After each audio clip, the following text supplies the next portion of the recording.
Clubbers, how are you doing today? I hope you've had a good week. I hope you've been enjoying whatever it is you've been up to at school, at home. Well, today in the Sunday Club we're going to be hearing a story about some animals, some sheep. So I thought, why don't we kick things off with a little game, seeing how well you can pretend to be particular animals. Some of them will be normal animals, some of them may be animals that you might find a little bit difficult, but I'm sure you guys can do it. Okay, so I'm just going to say the names of those animals. I'm going to do a really basic imitation of them, but I'm sure you can come up with something even better. So, are you ready? Let's go. So the first one is sheep. Meh, meh. Okay, now how about cow? Moo. How good's your cow impression? Okay, why don't we try donkey? You're probably better than I am at that. Okay, now let's go for lion. Roar. What else should we have? Let's go with monkey.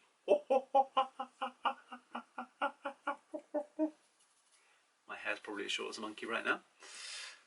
Now let's try a snake.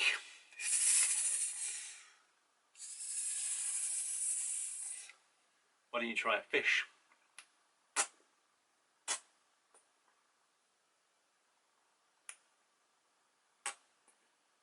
Okay, let's go for a pig.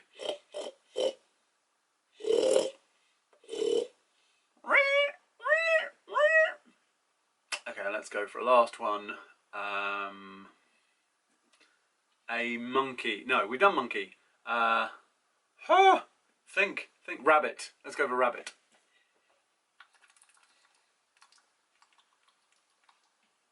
Okay, that was really simple. I'm sure you guys did so much better than me. I'm really bad at stuff like that. But we are going to have our story now, and it's from Celia, and it actually features the animal that she's going to be reading about in the story as well. Hello Sunday Club, it's Celia here. Do you know, it's a beautiful day, so I thought I'd come out and do the reading for you out here, because the theme is to do with sheep, and I actually found some sheep. Thank you, Andy. Just up from Haysden, well. I'm reading from John 10, and it's entitled, I Am the Gate. Jesus said, just look at the sheep in their sheep pen. Its stone walls keep them safe at night. No wolf can harm them. No robber can steal them. They're safe as safe can be. Can you see the shepherd? He's sleeping in the gateway of the sheep pen. The sheep can't get out. If they did, they might get lost or hurt. But the shepherd is like a gate, keeping them in the pen where they are safe. In the morning, the shepherd lets the sheep out through the gateway.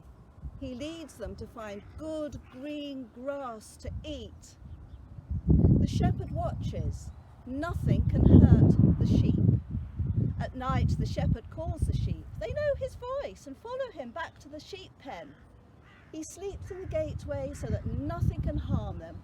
They're as safe as can be.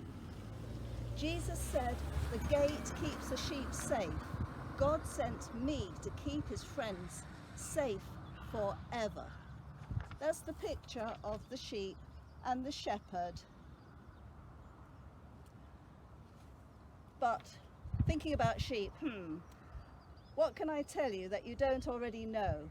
Maybe you've been on farm holidays or seen them in the fields round us, like here, not far from Tunbridge. For this talk, well, I was worrying a little bit. I was awake in the night, and they say count sheep, don't they? Well, I didn't do that. But in my head, I was thinking, where's a field where I can find some sheep? Because we're surrounded by such lovely fields, but could I find one in my poor old muddly head? Oh dear, but wherever they are, they must have a gate to keep them safe. Sheep aren't very clever, you know, sadly. They don't think things out for themselves like we do, and they just follow the crowd, however easy that is. And it's for us easy to get lost and perhaps go the wrong way. Fortunately, God thinks we are very special, so sent Jesus to be our own good shepherd. He knows us through and through. He knows our troubles and our problems, even your homeschooling and not being allowed out too far. Are we all able to say, "The Lord is my shepherd"? Bye-bye, sheep. Aren't they good? Bye-bye, Sunday Club. See you again soon. Well, thank you so much for that story, Celia. And isn't it really reassuring and comforting that Jesus is just like that shepherd, that he is there to make sure that all God's friends, all of those that know and love him, are kept safe and secure so that nothing can hurt them. Now, obviously, that doesn't mean that we're not going to do things in life that are going to be painful. We might stub our toe, we might break a bone, somebody might hurt us emotionally. But in the end, there is going to be nothing that can separate us from God's love. Isn't that fantastic? But I wonder what you think the best thing is about having Jesus as our protector.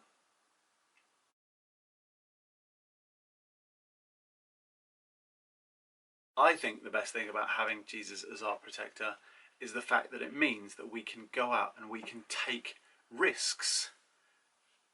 We don't necessarily have to be worried about what will happen afterwards. Now, I don't mean silly things like jumping off a cliff without a parachute or anything like that. That's a bit of a silly risk. Maybe we should be worried about that. What I mean is we shouldn't be worried when God asks us to go and do something for him, like telling people about how much he loves them, or showing God's love actually to people, maybe even particularly people that we find it really hard to get on with and maybe don't even like. Because if we do those things and we know that Jesus is with us, that he'll give us his protection, that even if people ignore us or say mean things about us, that actually it doesn't matter in the end, because God will keep us safe, will always love us, and will make sure that we stay part of that group of sheep in the sheep pen. Well, we're going to pray now, so if you'd like to pray along with me, please do. God, we thank you that you sent Jesus to teach us about you, to show us how much you love us, and to tell us about the fact that we can always be with you and we can always have comfort and security in your love. So I pray that when we go off and do things for you, when we tell others about you and your love for them, when we go and show your love to people, particularly people that maybe we don't like or we find it difficult to get on with, thank you that you will be with us, keeping us safe and always loving us no matter what happens. Amen. Well, we are going to keep it light for our craft activity this afternoon, and it's actually really simple. It's not even really a craft activity. What we want you to do is, as you are out and about over this coming week, whether it's going for a walk with your family, maybe you've got to go to the shops to get something, I want you to come up with a list of all the different animals you see. And it could be as simple as there's a bird, there's a squirrel, there's a dog, there's a cat. Or you could make it a little bit more complex and say what type of animals they are. So maybe it's not just a bird, but there's a sparrow, there's a magpie, there's a pigeon, or the different breeds of dogs and cats that there are as well. So see how many different animals you can see, how many different birds, cats, dogs. If you manage to see grey and red squirrels, I will be amazed. Please let me know. I've never seen a red squirrel in the wild. I want to know where I can see one. And if you want to share with us how many animals you've seen, then please do. I'll be putting all the animals that I see over the week on our Facebook page, and I'll give you a roundup next week in Sunday Club as well. Well, I hope you guys have a great week ahead. Very soon we'll be going back into schools, so not this coming Monday, tomorrow, but next Monday. So if you are going to be going back to school on the 8th, then I'll be praying for you next Sunday on the 7th. But I hope you have a great week at home this week.